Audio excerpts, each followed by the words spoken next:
welcome to this May 12th meeting of the Charlotte City Council Budget and Governance Committee. We'll start with introductions. My name is Ed Driggs. I'm the committee chair. If the other committee members could introduce themselves. Good morning, Dimple Ashmera, Vice Chair. Greg Phipps, committee member. Mark Fakari, committee member. And I believe Ms. Eisel will be joining us soon. Staff members in the room. Lena James, Deputy City Attorney. Donata Jackson, Office of Constituent Services. Ryan Bergman, Budget Director. Lauren Livingston, Strategy and Budget. And is there anybody online other than committee members? Julie Eisel, committee member. There you are. Hi. Good. So we have two agenda items today. We're going to tackle some of the referrals that we had from council that have been pending for quite a long time. The changing form of government and council rules of procedure. And I will turn it over to Ms. James. Good morning, council members. You all are aware that Patrick is not available today. In fact, he's having surgery. I believe he shared that with you. So this is quite the trick he's played with these items and this topic just a couple of days before election without a lifeline for me to call. So bear with me, and certainly any oversights or mistakes today are all mine, and I can't even blame him for them. So, Mr. Driggs, what we understood from the last referral was that this committee, and I'll get to a little bit of a timeline in terms of the history of this topic and the history of discussion on it in one of the later slides, but one of the requests was that we do a little bit of a refresher on what the Citizens Advisory Committee on Governance had done with respect to their recommendations. So I'll start with that. That's what you see on the first slide.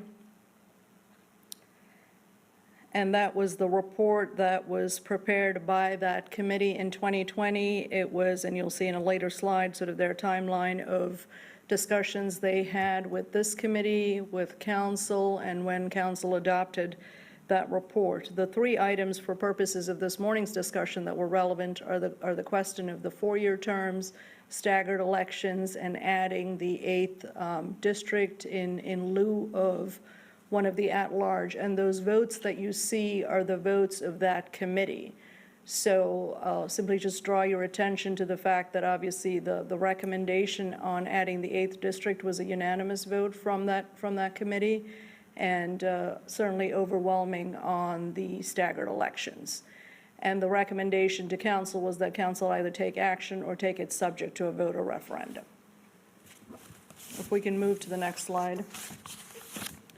This is just a current update on what your current status is, your current form of government with respect to terms, with respect to elections, with respect to the number of members. There is a tiny footnote just to draw your attention, and I think this has come up before, probably both with the committee. I think it's come up in some of our previous committee and council discussions, which is the question of the total number. And I will just draw your attention that it is a footnote, but it is limited to 12 by law.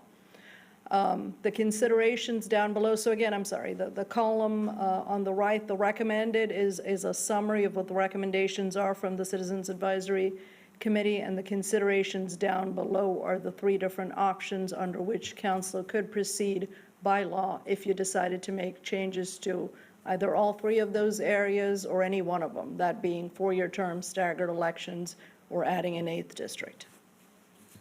We would move on to the next one. This is the... James, could you go back to that slide? So, colleagues, I just wanted to point out, I think, for one, that we saw the staggered terms and the four-year terms as part and parcel. I think we got to the point where we agreed that it would be four-year terms with, and that they would be staggered if we do that. And I thought we had also agreed, although possibly not voted, that we would not propose a special election and that we would not try to do this without the referendum. Does anybody else remember that differently? That was indeed their recommendation, I believe. I agree.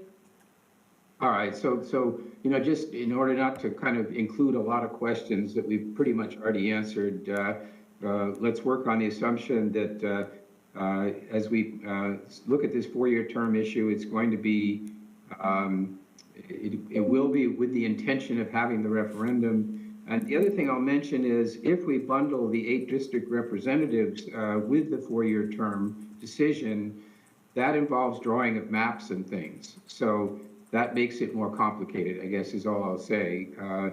And whether or not that implies a lot of time that is needed, but I think that the map drawing process will, in this case, because of the way you're carving up the 7 districts we have now, are making some much bigger changes than we made in the last map exercise in order to create that 8th district. Just be aware that's a separate and a fairly large item in its own right. Anyway, thanks, Lena. Go ahead. Thank you, Mr. Driggs. So slide 4 outlines the timeline on these particular topics and on council's discussions with respect to the recommendations that it requested and received from the Citizens Advisory Committee. I won't go through all those dates, but just note that the council strategy session in November of 2020, the council received the committee's report. Then there were a couple of discussions with the Budget and Effectiveness at the Time Committee, and then council's meeting in early January of 2021. Public comment period after that. It went back to the Budget Committee in early January. I think I'll draw your attention to the January 11th row 2021 at your annual strategy session, and I think that's in reference to some of the points you raised, Mr. Driggs, with respect to the 2 items that there was discussion at the annual strategy session on the items to proceed with additional discussion, and the 2 items that I think there was sufficient consensus to not have further discussion on, and that was the term limits. And some of you may recall we had some discussions with respect to constitutional legal issues with respect to that one. And then the nonpartisan elections was also ultimately, there was consensus from the body with respect to not considering that further. Went back again to the Budget Committee in January. In February, it was discussed again. And you will recall that a little more than a year ago, we were at that window of time in February of 2021 when we didn't have census numbers. We knew it was going to be a redistricting year, and I think essentially what happened February of 2021 is what accounts for that delay from February of 21 to February of 22, is that we were going through that process of receiving the census numbers, the elections, the redistricting, and so on, and elections getting delayed. Mr. Chair, Yes, Mr. Phipps. so looking at this timeline to date, is it fair to conclude that we did not consider at all the addition of an 8th district during this period of time?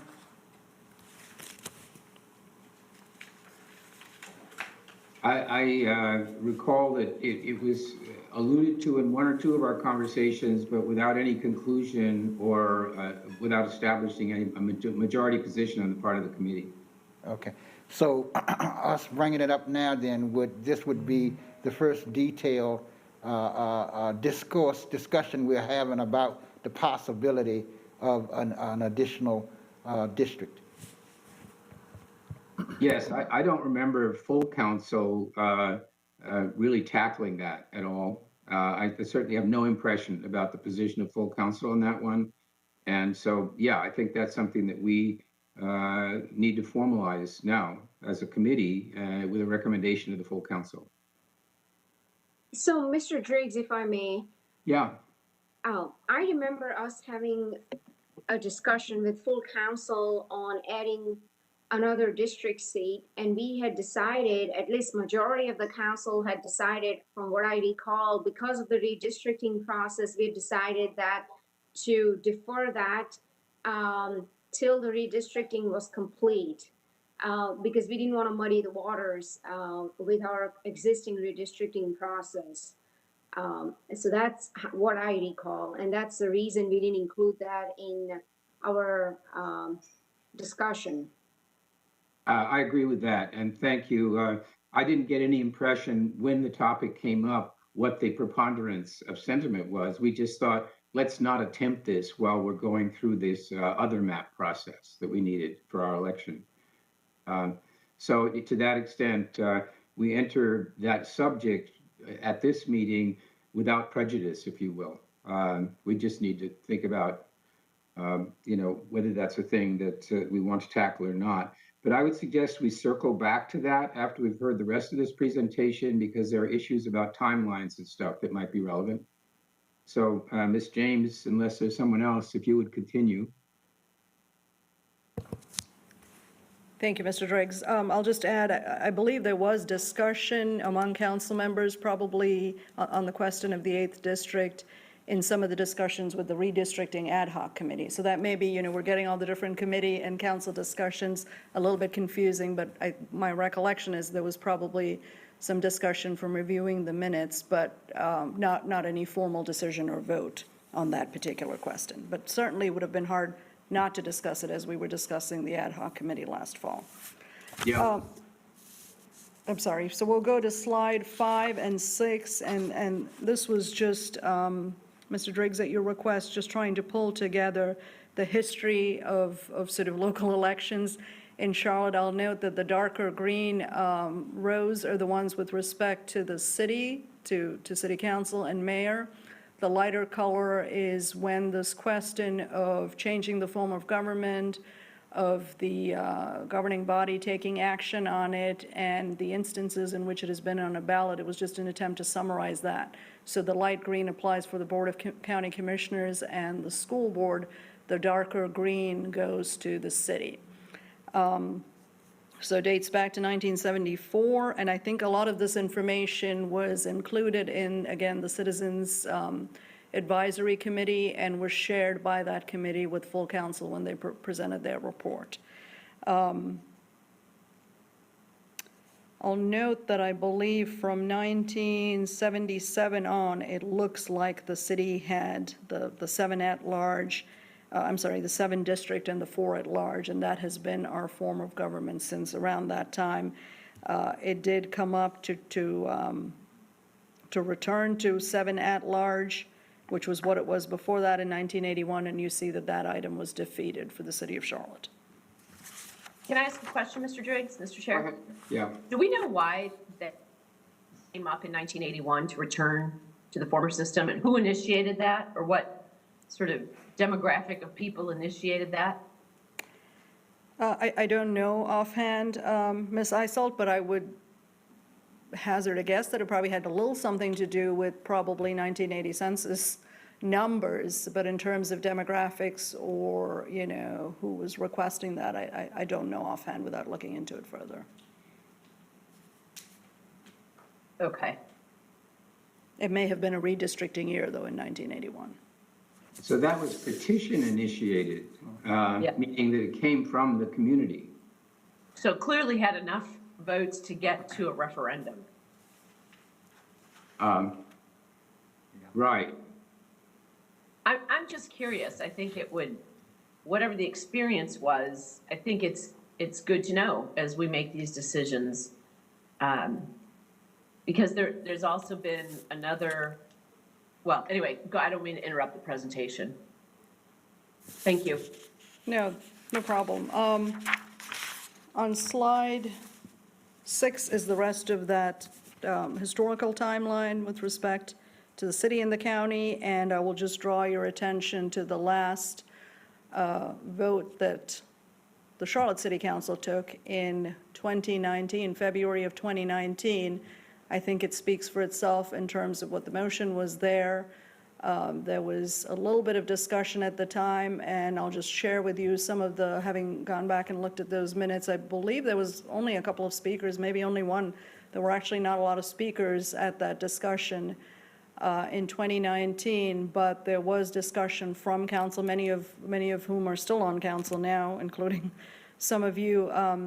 There was discussion about the fact that the census, was going to, we knew we were going to be facing that in 2020, and that there would subsequently be redistricting more than likely in 2021, and that it perhaps made sense not to proceed. You see the motion there and the result. So that was not a reflection of the view of council on the subject of four-year terms so much as a timing question. I would say that's what the minutes appear to suggest. Right.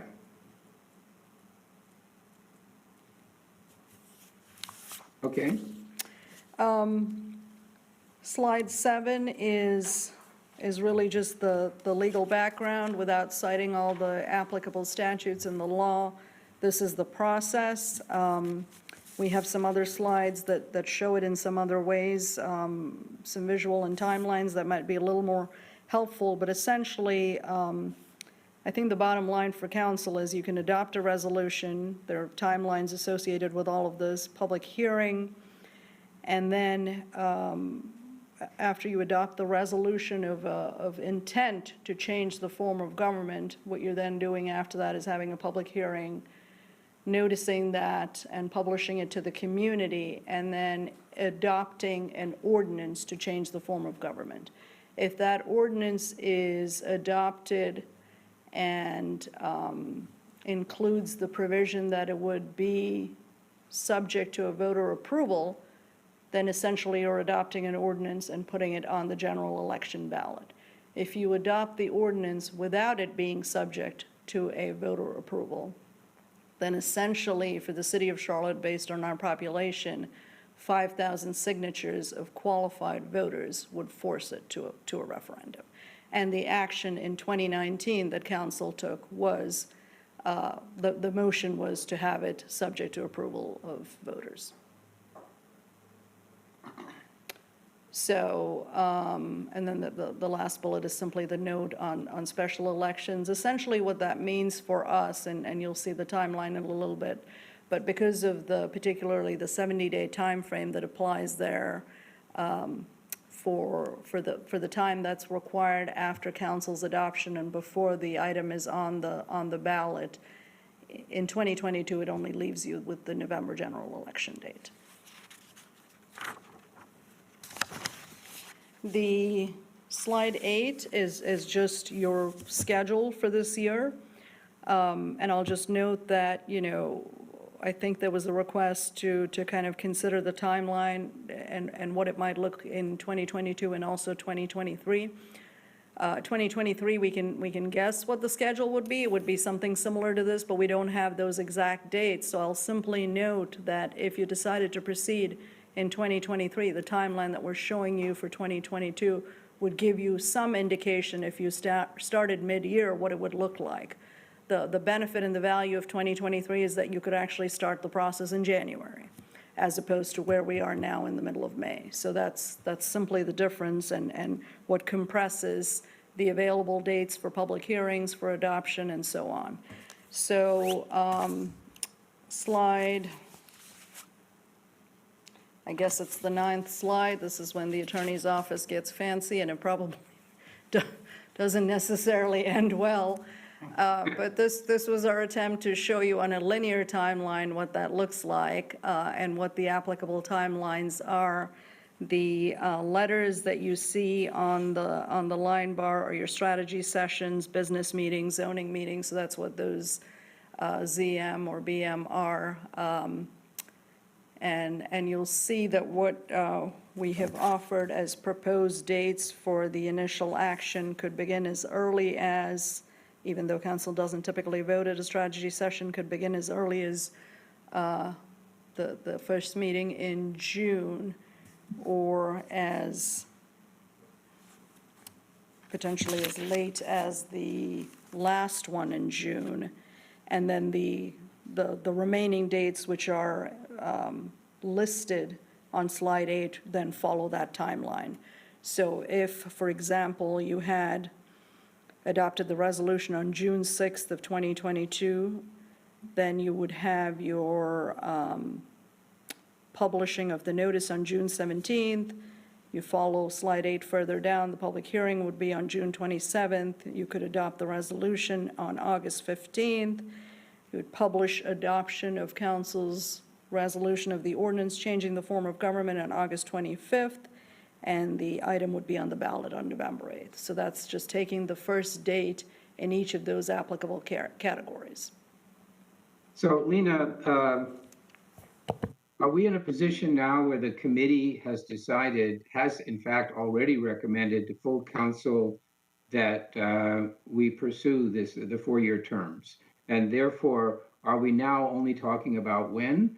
Or does that last vote by the committee on the 4-year terms no longer have any effect? Like, do we need to tackle the question of whether or not we're going to do 4-year terms again?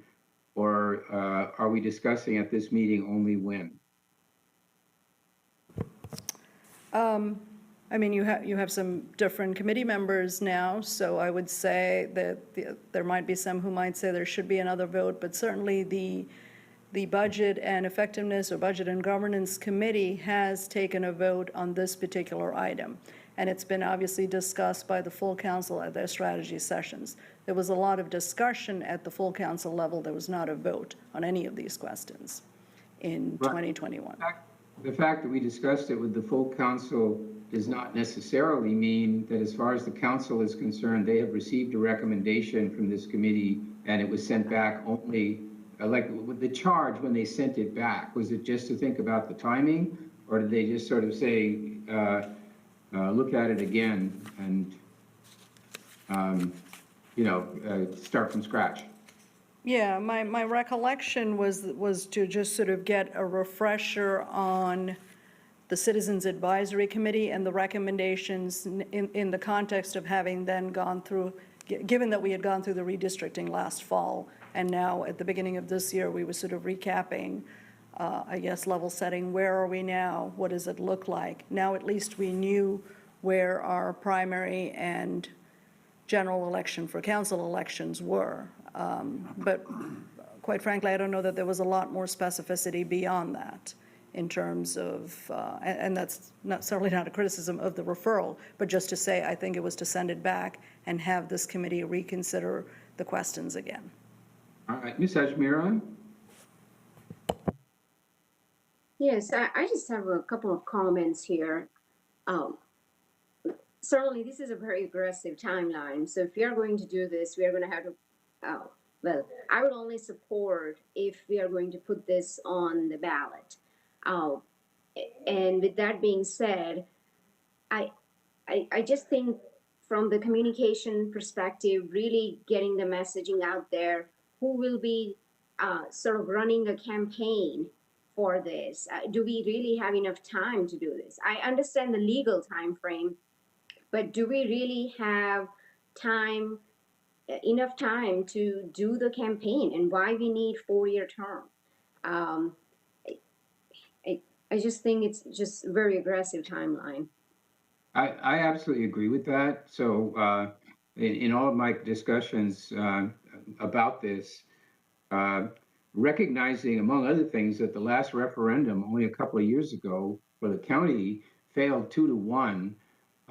If we're going to do this, I think we need to not waste our time, arriving at that same outcome, which means that we probably ought to give ourselves time to promote the idea if we want to have a chance of success in a referendum. And given the events, like we need to get through our election in July, and then there's a question of this council versus the next council. So certainly my preference would be to take this up next year, but that's one opinion. I appreciate your comments, Ms. Ajmira. Yeah, I just agree that, I know that some council members do want us to pursue this year, and it's up to the majority of the council to decide. I just don't want us to go down the path where it burns down in flames like other proposals have in the past that county has put out. So if we're going to do this, let's do this right, where we have enough time to get our messaging across, why we need 4-year term. Mayor Pro Tem. Thank you. I agree with that. Although I am a big proponent, I don't think anyone's surprised by that, of 4-year staggered terms. I don't think this is enough time this year. I actually think we need a more robust public engagement, and maybe even working with the League of Women Voters on education of why this is even being considered. I think that when, to Ms. Ajmir's point, when we were talking about council members that would like to see that happen this year, I think that was really more about adding an 8th district. That, from what I recall, that's where the interest in getting that done sooner really came from, was that extra district. But that said, that in itself just needs more discussion, because there have been proposals in the past that have said, let's go to all district, but have the whole city vote on all districts. And I think there's even towns in North Carolina that do that. So there's, and I don't know what's the best solution. We do have a limit on the number of council members that we can have. We're kind of up against it. Other cities also have their mayor vote. So I just think there's more. The ad hoc committee, the governance ad hoc committee, had a very full plate of things to consider. And I know that they felt like they couldn't even really get through everything. But my desire would be to keep working on this, be intentional, don't just put it on a shelf, but really engage the public in discussions and let them understand why and what are the options, and then go for a referendum. Right. So, Ms. James, what else do you have before we start thinking about what action the committee should take on this subject? I believe Mr. Driggs has a question. I'm sorry, Mr. Phipps has a question. Oh, go ahead. Yes, Greg. Yeah, I agree with everything my colleagues have just said. I think this is something that's really being generated internally from the council. I haven't heard any kind of real groundswell of support from it out in the field. But one thing I wanted to clarify, I'm confused about, is if we did introduce the prospect of an 8th district, would, inasmuch as we still have outstanding with our redistricting process right now, it's still in litigation. So with this timeline, how would the fact that has not been resolved yet from the courts, would that affect this timeline if we did try to pursue something like this? So my best guess on that would be that short of the court making a ruling before next Tuesday, potentially, that the current maps are invalid and there's going to be an issue, I don't know that it would necessarily affect that. There may be other issues, legal claims that the parties have, but I don't know that the court would say the maps as they're done are illegal or invalid, and therefore you have to actually do a process, because we already have the schedule that we have established for this year. And then I think the question on if there was an 8th district, where it would be, it would obviously necessarily include a new redistricting process to add that 8th district. But I guess what I'm trying to figure out is, will this court proceeding have to be resolved before we start messing with maps again? No, I don't think so. Okay. Hey, if we can have everybody just a pause for just 1 second. Mr. Driggs needs to reboot his computer. So if we can just have a pause really quick. Yes. They took it? You don't think we could just vote now? That's Well, it?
Mr. Driggs, can you hear us?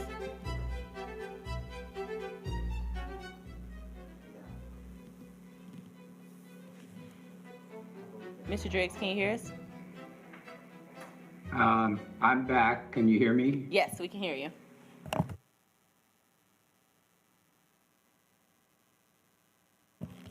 All right, Lena, can you hear me? we can hear you. Mr. Phipps and Ms. James had finished their conversations, and we were just waiting on you to continue.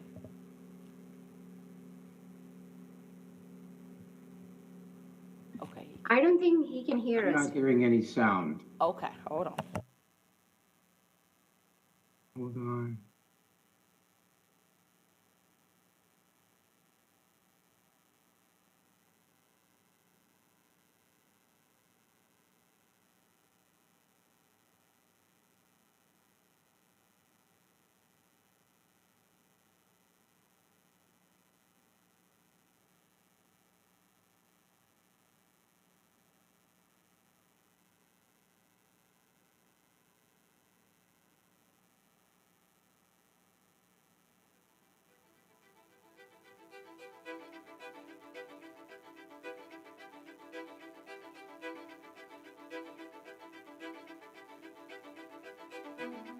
Okay, I'm now on my phone. Can you hear me?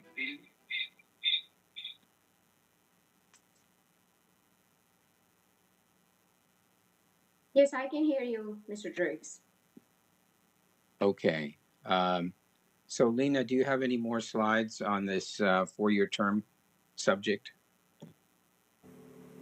Well, I'll just note that it's 4-year, it's staggered, and 8th district. It's sort of, I think most of this applies to all three. If we move to slide 10, it's just a reference to a sample ballot, what your ballot would look like. And so the question on the ballot would be, shall the ordinance for, to increase city council terms from 2 years, or should they be increased from 2 to 4, or should it be and staggered and adding an 8th? However we want to phrase it, essentially is the language, but this is just to give you an idea of what that would look like. And then on this particular topic, I think slide 11 is our last one, which is simply to get some guidance from this committee, particularly given the very tight timeline on, if the committee is prepared to move forward or take a recommendation to the full council on each of the three. So, Mr. Bakari, I think you and I did not favor four-year terms before. So we could take separate committee votes on the question of the four-year term, the question of when to initiate the process this year or next, and clarify that assuming the majority of the committee comes out in favor of four-year terms, that they would be staggered terms, and that we would intend for it to include a referendum. And then separately, a recommendation about whether it's this year or next. Yeah, I have a more fundamental issue than all of this, and it's actually really concerning to me. If you remember back to when all this started, and the Citizens Advisory Council or Committee was created, it was essentially created under this approach of, we want the community to tell us what they want. And it was a bit of a information gathering exercise of what the community actually wanted, paired with a bit of a deflection for having to say what the folks who were pushing for this actually wanted, and it was what they wanted. And as that group got together, we had good people on it. They did really hard work, and they brought forth 3 recommendations. And they were not vague in what they were. It was very clear. The second recommendation, compensation, increase mayor and council comp and increase it at the comparable to the county board of commissioners, was unanimously voted on and approved by that body. And we've taken action on that, number 2. And then there are 2 other ones. The third one is districts, keep it at 11 members and a mayor, which was a 7-4 vote. And again, that requires General Assembly authority, and then add a district and remove an at-large, and that was unanimous. So those were bundled there. So I think that's one thing, and I'm actually very supportive of that. Then the first recommendation was term of office, and it was 4-year staggered terms or 4-year terms, of which the rest of all of the components they said were also bundled or part of that as they voted. So that would mean staggered elections, a referendum, and then two things that haven't been put in this at all in this presentation, 2-year term, 2-term limits, which was 10-1 adopted as part of this, and nonpartisan elections. So again, I'm not a huge fan of all of this, but I could be convinced to get behind all of that, because that's what the Committee of Citizens actually said to us. Somewhere between that and now, somebody has cherry picked the things they like and now are calling it the Citizens Committee's recommendations of what the community wants us to do, when that is very much not the case. So I think that we either need to say this is what certain members of council want and remove the Citizens Committee recommendations and that whole farce totally, or put everything they actually recommended if we want to keep that moniker on there.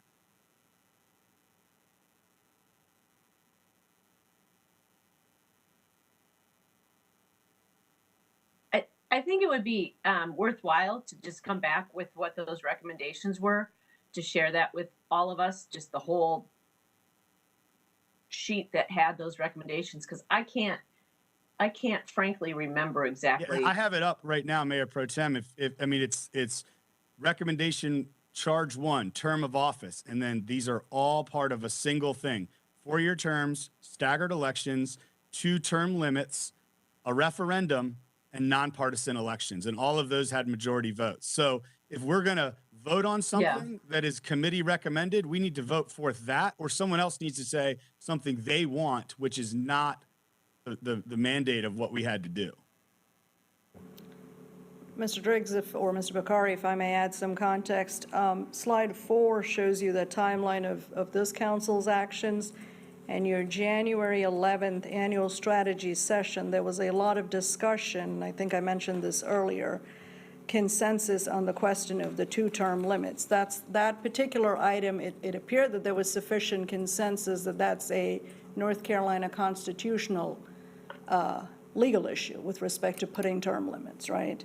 And then the nonpartisan elections there was a lot of discussion, and council appeared to have consensus, certainly subject to debate, for no further consideration. So that's why we simply described it that way, at least on that slide. But yeah, understood. It opens the question. Yeah, I think my point, and just because, and we obviously were as the committee was very well aware that it took General Assembly action to be able to have the term limits. That was part of the exercise of what needed to happen. But I remember what you said here and agree that that is what happened. All I'm saying is that we need to stop the farce of calling this what the community committee has asked us to do.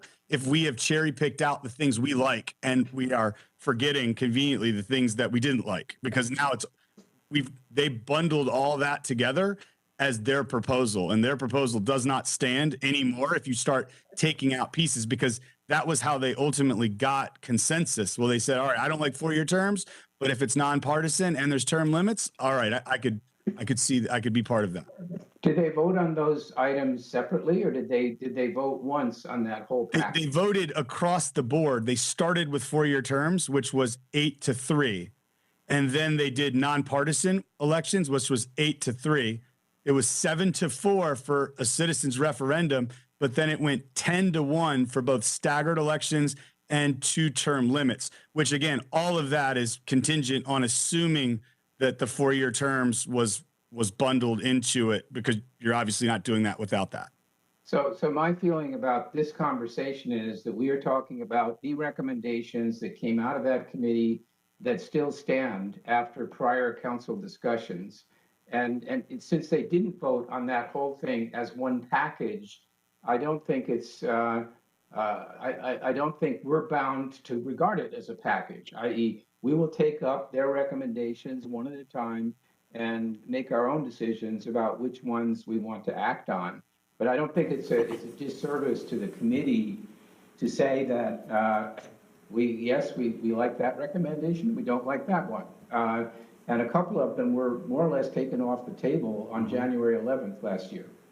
Yeah, Mr. Chair, I don't have a problem with us taking up, and the will of the council is obviously the will of the council. I just think that they gave us this as one recommendation of three. And if we start cherry picking, even though they voted them separately within that one, that was the one that had majority of everyone. It's not a disservice to that committee, that's fine, but we cannot go forth to the community saying we're just acting on what the community asked us to do if we've changed what their recommendation is.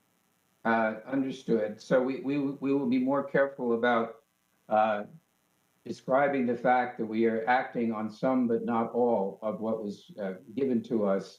But that points to the larger question of the kind of marketing and promotion that will be needed. So we need to be very careful as we go to the public and engage with the public on these issues, not to misrepresent what came back to us from the committee versus what originates on council, accepted. But we're still at a point where we need now to think about whether or not full council wants to come together around the idea of pursuing 4-year terms, whether the full council agrees that those terms would be staggered, what the full council thinks about an 8th district, and what the full council thinks about the timing. And so what I was hoping to take away from this meeting was the recommendations of this committee on those 4 questions. And we will certainly be careful not to misrepresent what was given to us by that was an advisory group, it's not binding on us. So this is really more of a truth in advertising thing, that we not characterize something that we do as coming from them if it wasn't exactly what they gave. Yeah, Mr. Chair, that is exactly my point and my only point, for sure. And then I just as you think through how you finally want to have us vote in this committee, I would tell you that I would be predisposed not to support it without the entire recommended approach being adopted. So I'd be a no on that front, but I would be supportive of having that with the broader council, since clearly we can't make that decision in committee. I want it to die without the entire thing, but I certainly don't want to do so without the entire council properly weighing in and deciding. So, depending on how you want to frame that, I'll vote as such.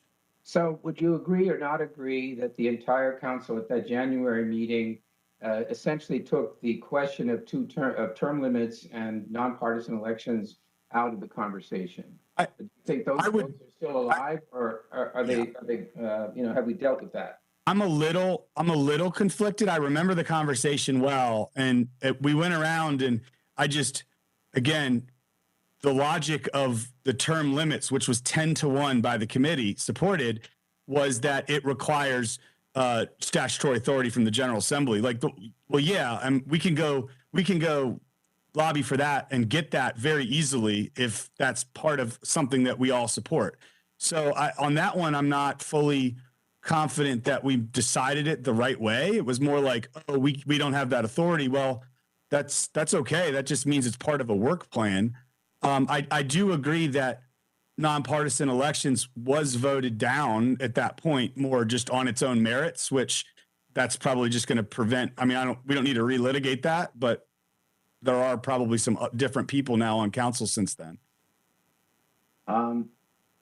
So I'm still hoping that as a matter of procedure, we can go back with 4 specific points, which we can vote on separately if the committee wants. For one, do we pursue 4-year terms? Is that something that we wish to, is that a recommendation on which we wish to act? Staggered terms, would we intend that if we go the 4-year term route, they would be staggered? Will there be a referendum, and when? Right? So I think that's what we need to clarify right now from this committee to take back to the full council. And so I would suggest that we have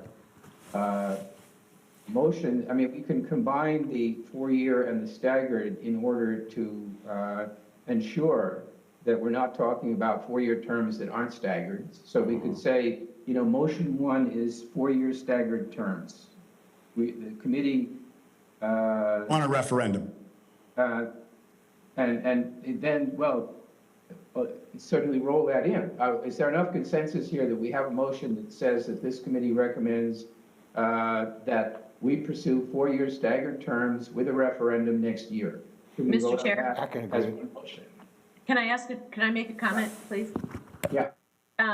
I brought this up last time, and this is one of those examples that didn't really get vetted in the committee, but I think it's worth the consideration that we split that decision between the mayors, the office of the mayor, and the council members, because there are a lot of people that have talked about, maybe they're not comfortable with 4-year terms for council, but they are for mayor, or vice versa. And certainly there are cities like Boston has a 2-year mayoral term. Their council is 4 years. So I would just recommend that we split that between mayor and council. I don't have an objection to that. I'd be interested to know what the mayor thinks. If we're going to make a recommendation about that, thinks it's only fair to let her tell us what her view is. But But in theory, this is for the office, and it wouldn't impact her if we're not gonna, unless she win an election. But yeah, I mean, I certainly would welcome her opinion on that. But in my view is for a city our size to be raising that much money for, our mayor to have to take that much time out and campaign every 2 years is ridiculous for a city our size and raise that much money. So, but that's just my opinion. It wouldn't go into place anyway for the existing mayor, so I'm not sure her perspective would weigh any more than anybody else's, but certainly she should have the ability to weigh in on that. I think her experience, I mean, just her experience in the job means that, but I don't think anything we're talking about implies actually what happens to the mayor. We're talking about council. All of this is about council. So I think the idea of taking up the question of what the mayor's terms are separately is perfectly fair.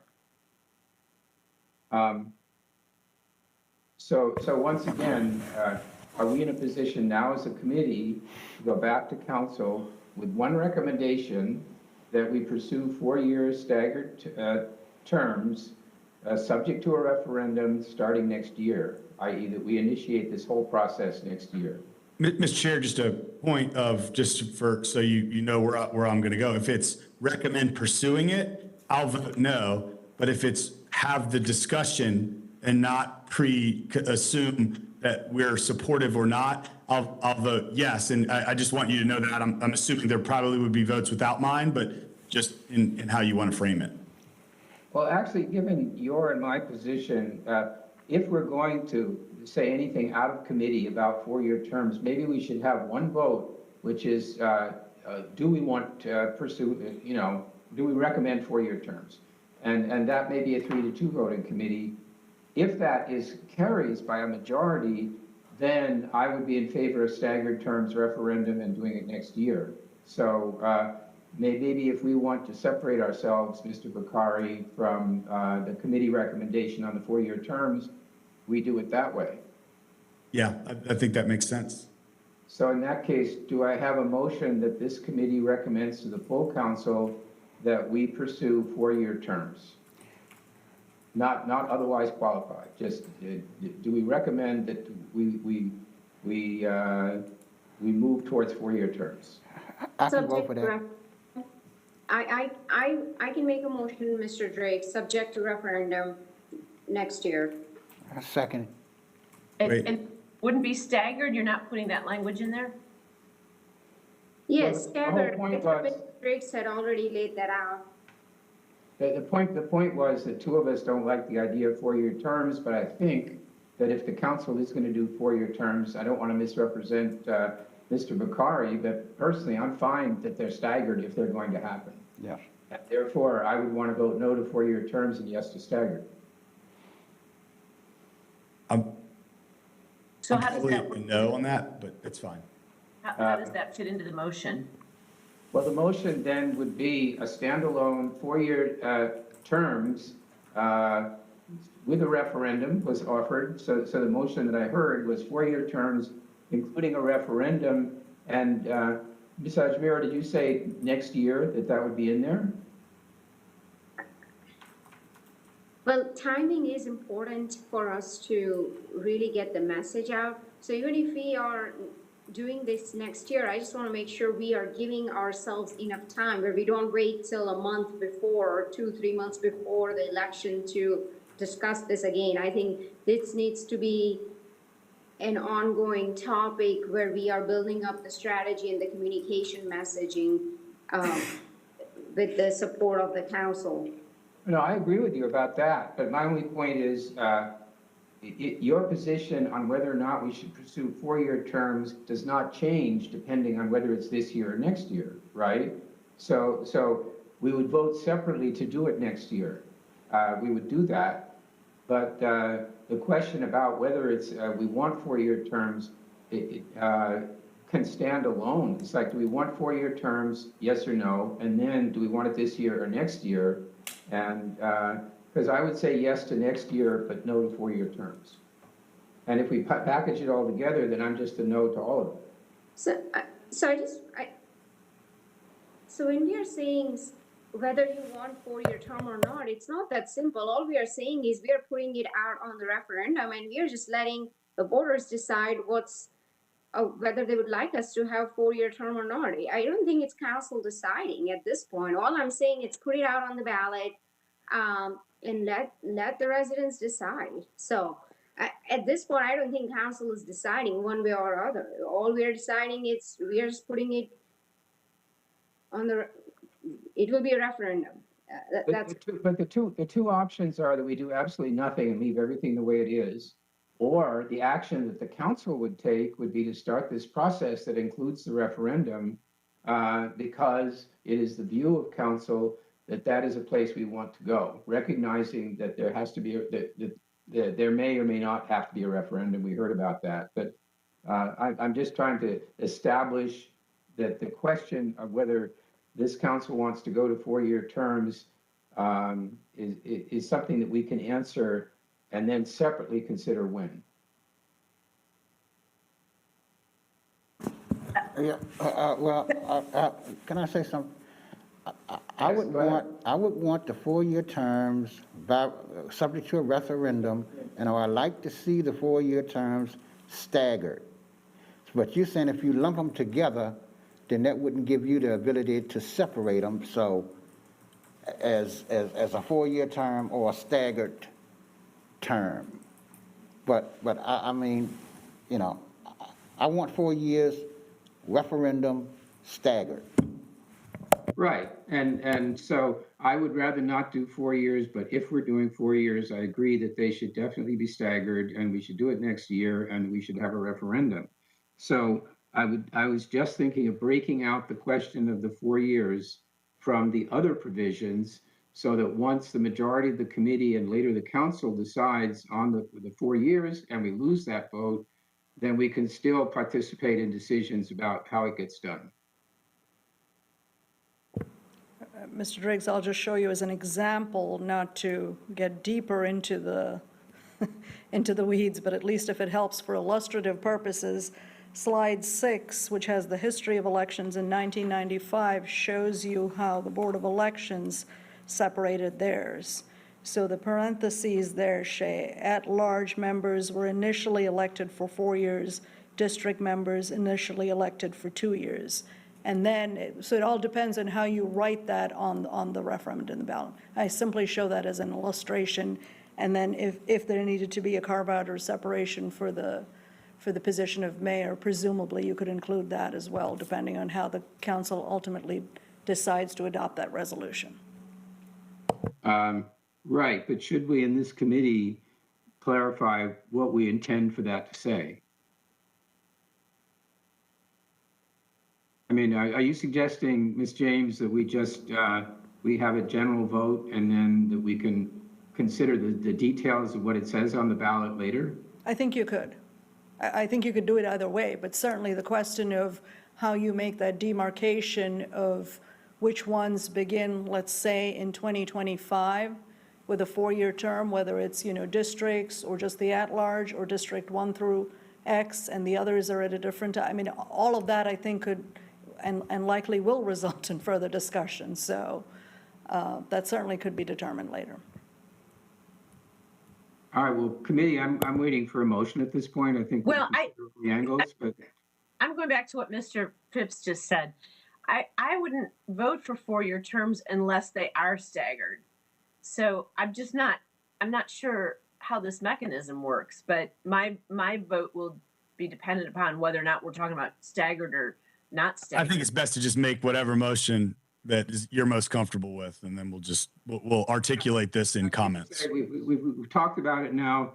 So if you want to offer a motion that says 4-year terms staggered, and put everything in there, 4-year terms staggered with a referendum and next year, then we will vote once or we will vote more than once on those issues. The question is, who wants to offer a motion? Well, I'll offer it. I mean, I would make a motion to take up the process of moving towards a referendum next year to have 4-year staggered terms for the city council and the office of the mayor, the seat of the mayor. So you are including, what was, right. So you're saying the mayor's would be a 4-year term. Okay, so Staggered, do I have a second? Second, Okay, so I guess we do a roll call here. So I'm a no. Mr. Bakari, No. Ms. Iso, Yes. Ms. Ajmira, yes. Mr. Phipps. Yes. All right, so that carries 3-2. Good.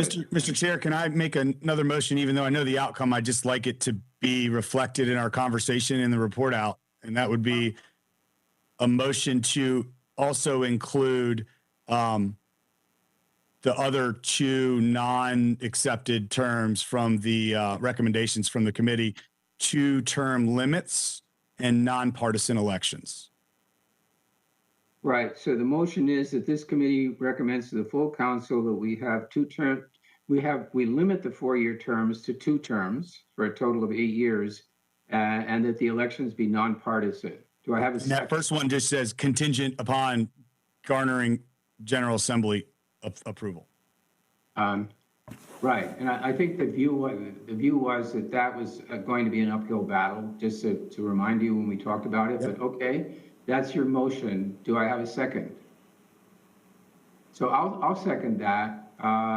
So let's do the votes on that one. Can we have a discussion? Yeah. Yes, I'm Yeah. sorry, by all means.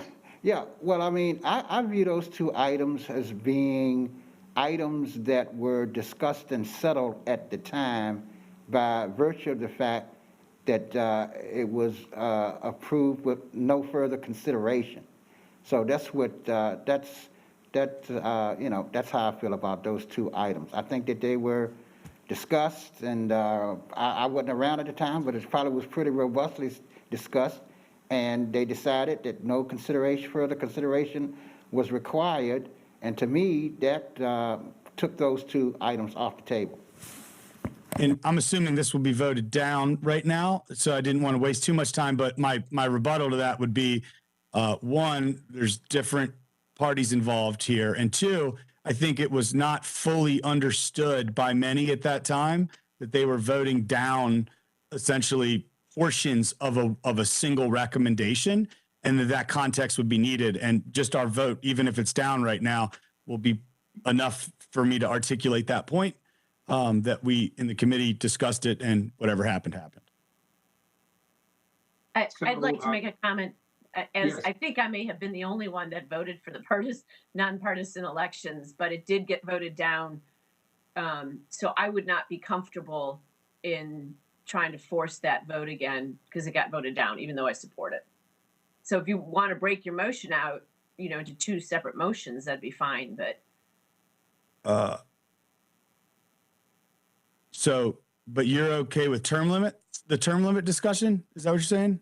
Well, I don't think we had that discussion. So to just procedurally to Mr. Phipps's point, we did discuss nonpartisan races. Okay.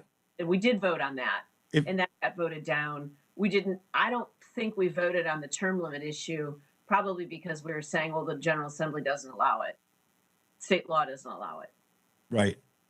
If you're open to that, I'm willing to separate those two. All right, so the amended motion is, first of all, that we have term limits, two terms, 4 years. So the term limits, basically term limits at 8 years. I mean, term limits regardless of whether, or term limits if we go to 4-year terms. Correct. The latter, right? Correct. Right. So assuming we go to 4-year, the motion is that if we have 4-year terms, they be limited to 2 of those. Contingent upon achieving General Assembly authority. Contingent upon the General Assembly.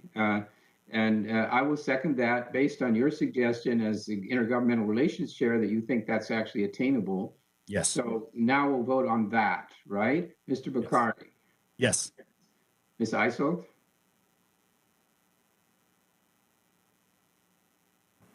Probably no. Wait, what? I didn't want to be, I don't want to be perceived that I was trying to force a vote on an issue that I know we already voted on. So that's why I Okay. wanted to separate those two. Res judicata, yes. Ms. Isolt, Ms. Ashmira, Yes. okay, Mr. Phipps. No.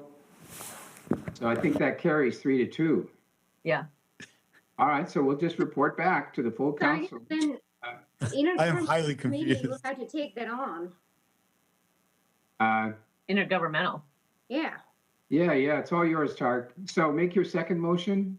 Second motion is to, if 4-year terms are passed, to create nonpartisan elections. So you're tying that to the 4-year terms. Or not. It's going to fail anyway, so it's fine. But yes, Don't be so in sure. general, yes, nonpartisan elections. So the motion is if we go to 4-year terms, that the elections will be nonpartisan. I'll second that. Any discussion? All right, Mr. Bakari, Yes.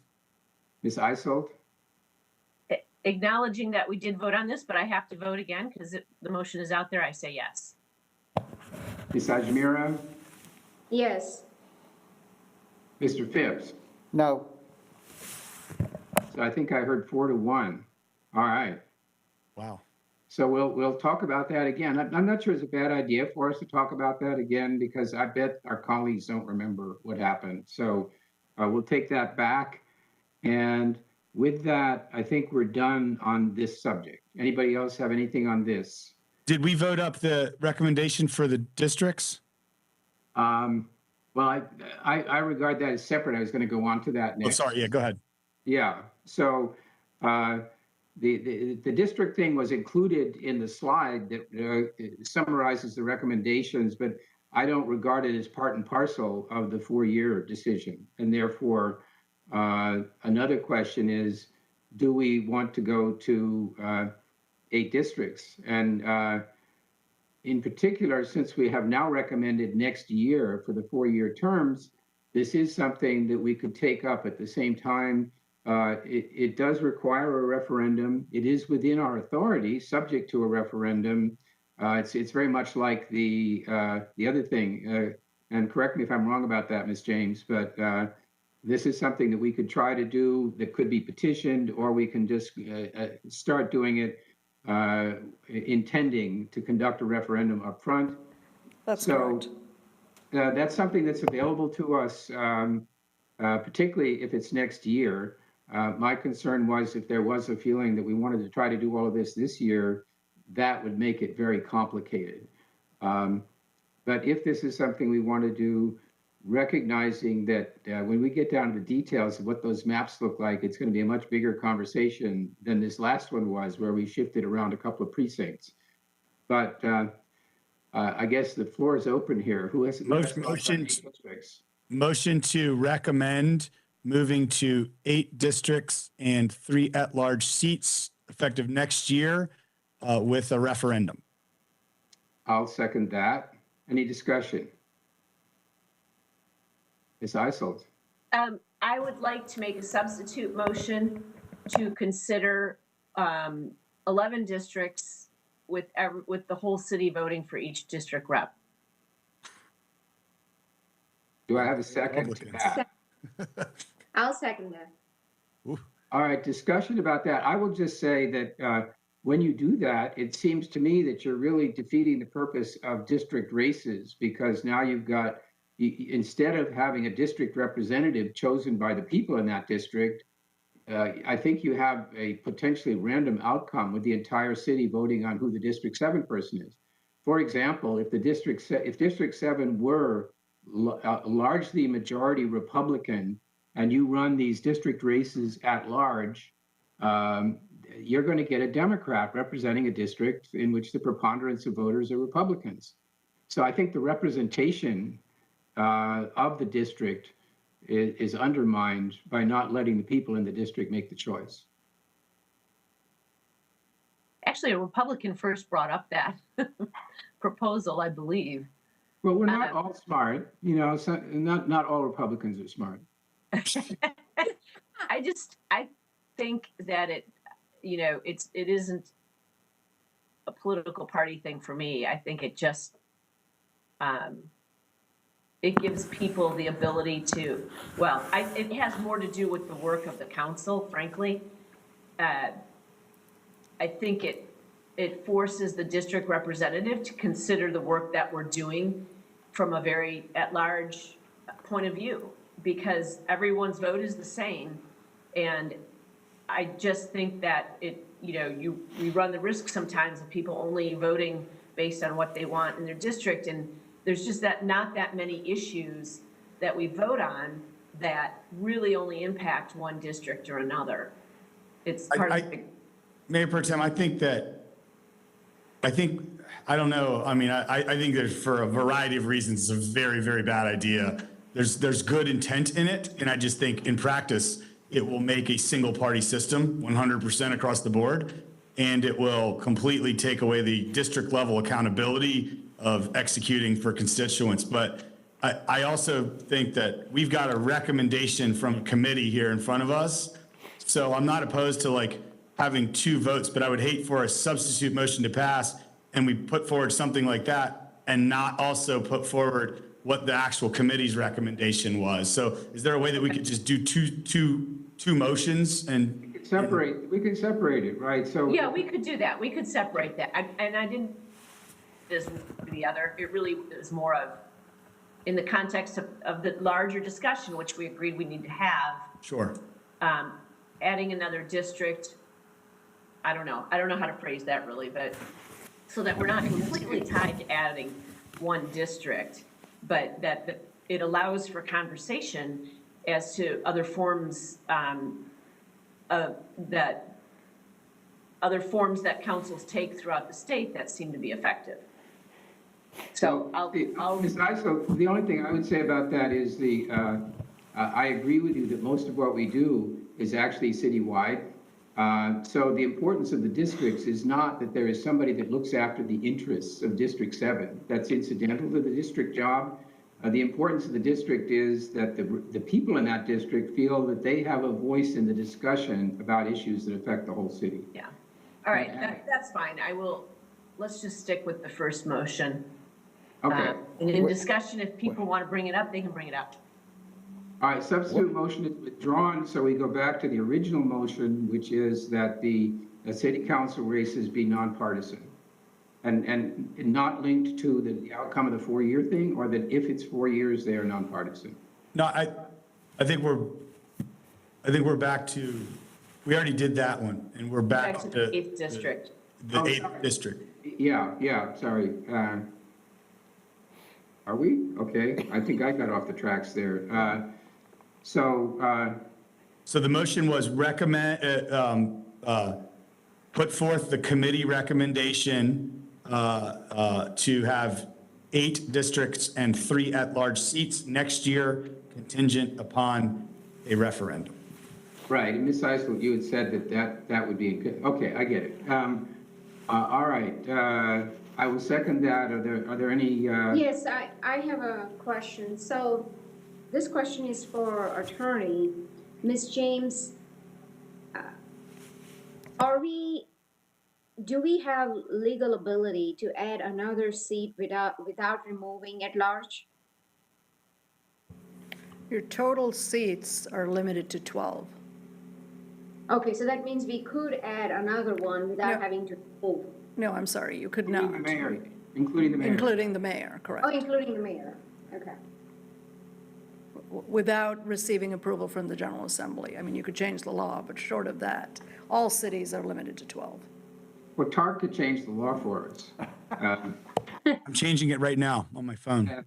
But, actually, I think this body is too small for the size of city we've become, but, let's not go there. Can we just, can we have a vote on this one? So this one is about the 8th district, motion made and seconded. Are we ready to vote? Mr. Bakari, Yes. Ms. Isold, Yes. Ms. Ajmira, Yes. Mr. Phipps. No, I'm a yes, so that's 4-1. Okay.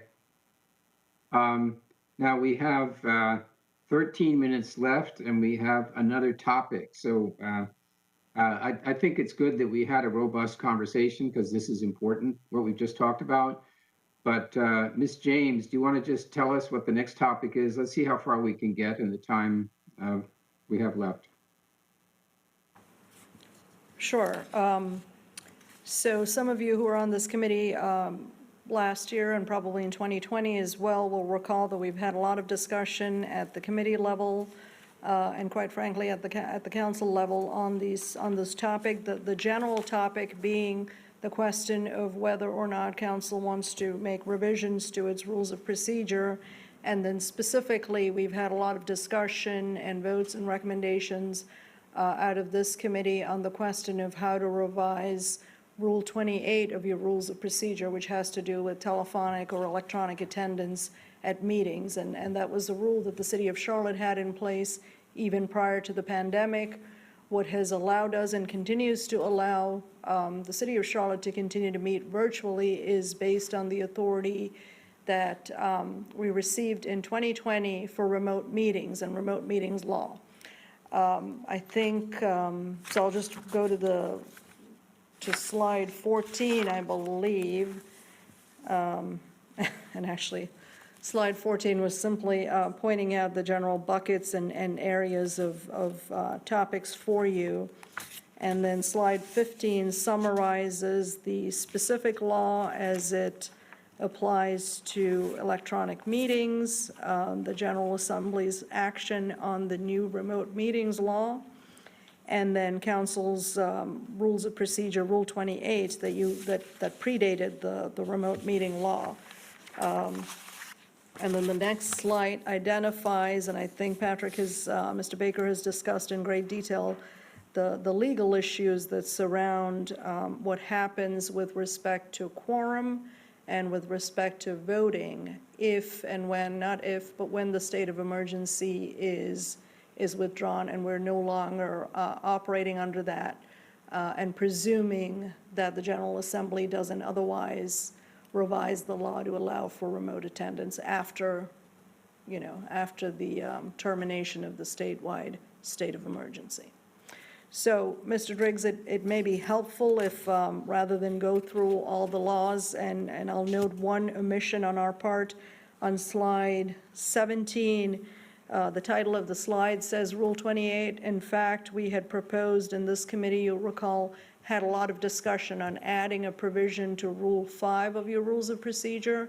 That was about how members of the public could address council in a virtual fashion, which was not contemplated under your existing rules. So I don't remember the time frame, but these two proposed revisions did receive a lot of discussion at the council level after having come out of this committee, but then were referred back. So we're sort of back to, I believe this was the last version of the rule that was discussed at this committee level. And then the last slide that we have on this Rule 28 was an attempt, and quite frankly, I don't think this committee discussed it. This was probably the Attorney's Office attempt to try to combine how we could revise the rules to allow for committee meetings and council meetings to be remote. But again, I will reiterate that the two areas that we have concern and reservation and have made you aware about is voting and quorum. So I'll leave it at that. Perhaps we go back to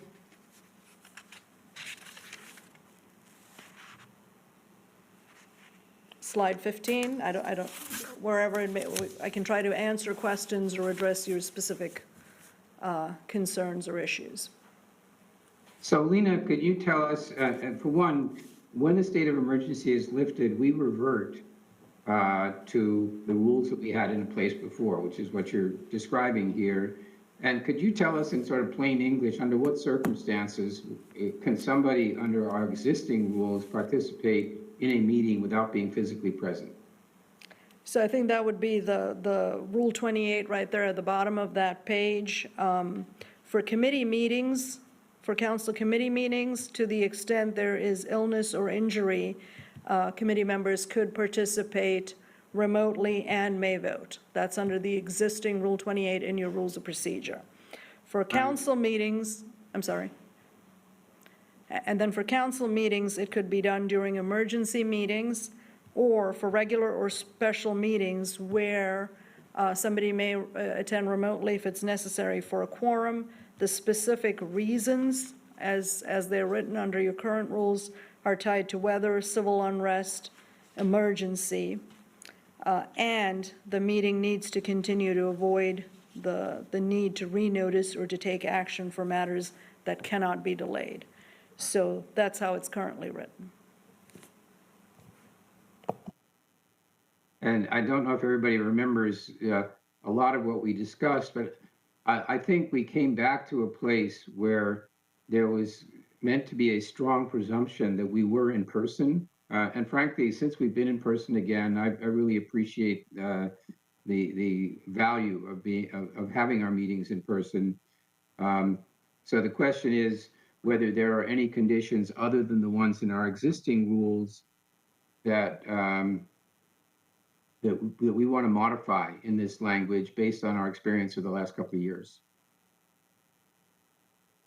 Mr. Driggs, I'll add, for example, if you look at slide 17, there had been a lot of discussion, particularly for the committee meetings. You know, previously, the rules of procedure indicated the requirement for the 48 hours of notice to staff prior to being electronic. Obviously, over the last 2 years, we've learned that amount of time is not necessary, and we could certainly do it in a much shorter period. So I believe the committee had landed and recommended to full council 2.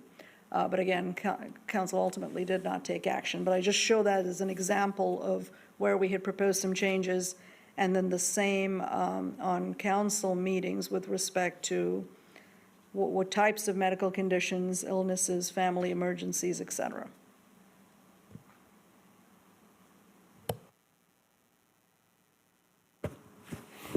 I have a question. So, yes, go ahead, Mr. Pitts.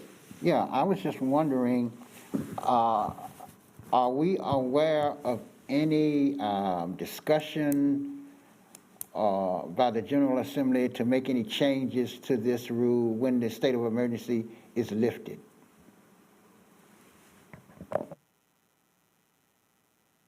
I think the answer is no, that we are not aware in any case. I've certainly not heard anything to that effect. And I know from the city attorneys across the state, there have been proposals made and proposed revisions to the existing open meetings law, including, I believe, in last summer's session, but none of them, to the extent that we are now operating, have been adopted. Nothing that matches what we have for the state of emergency remote meetings law. Mr. Chair, can I make a comment? Go ahead, yeah. I think that it's, in order for us to be effective with our time here, I think that there's a larger, like, new normal state, like once we get past the governor's executive order, that right now, based on the conversations I've heard, doesn't look like it's in any danger of being revoked anytime soon. So I think that it's a two-part problem. Long term, we need to be thinking, when that's done, what do we need to lobby for? What changes do we need to meet whatever that is, knowing that we have a strong desire and we work better together in person, but there will be situations where we need to do that, particularly more with committees spread out throughout the week and then perhaps the Monday night focuses.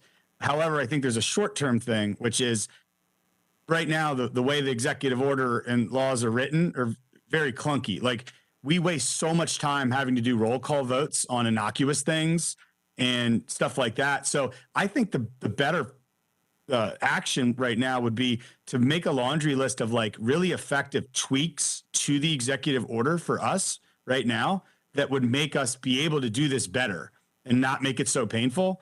And then we, in parallel, try to figure out what our long-term strategy is. But I would suggest that those tweaks be made here in our ordinance. I mean, the executive order is what it is and is expected at some time to go away. You're saying not soon, right? From what I don't know that for sure, Mr. Chair, but I know that given that we've seen spikes in cases and things like that, the people who kind of follow this have told me that they don't foresee that like in the immediate term going away. So there are some tweaks we need to make to our stuff. Totally agree. But like certain things like us having to do a roll call vote for every single little thing, like that's just not very effective. So I think that's a valid but separate question. The most immediate issue is what are the terms on which members of council can participate in council meetings virtually? So, Okay. Got it. And I think that's something, and then there are procedural questions about how we vote. I think it's important that we visit this topic, given the experience we've had in the last couple of years and how different the world is now. But, you know, we talked about the issues. You're in the chamber is full of people. They've got their signs up and so on. And I think the public wants to see their representatives at a time like that. And therefore, the conditions under which a member can participate in a meeting if they aren't in the room should be limited. And as it stands right now, they are limited. And therefore, the question is, do we change those restrictions compared to the language that you see, that we did see, I guess? And Ms. James, is this the one of the proposed revisions? Yeah. Unable to get in? Right. And you know, at the end of the day, and Ms. Ajmira, I think you were pretty vocal about this, it was provision 4.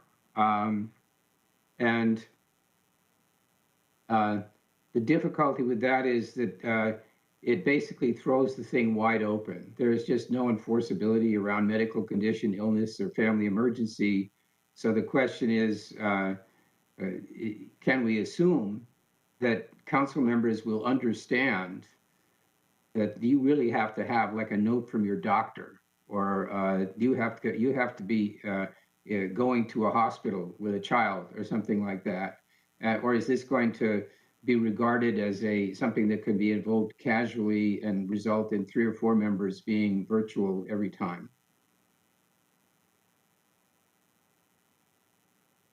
I don't think we're going to settle this in the next 5 minutes.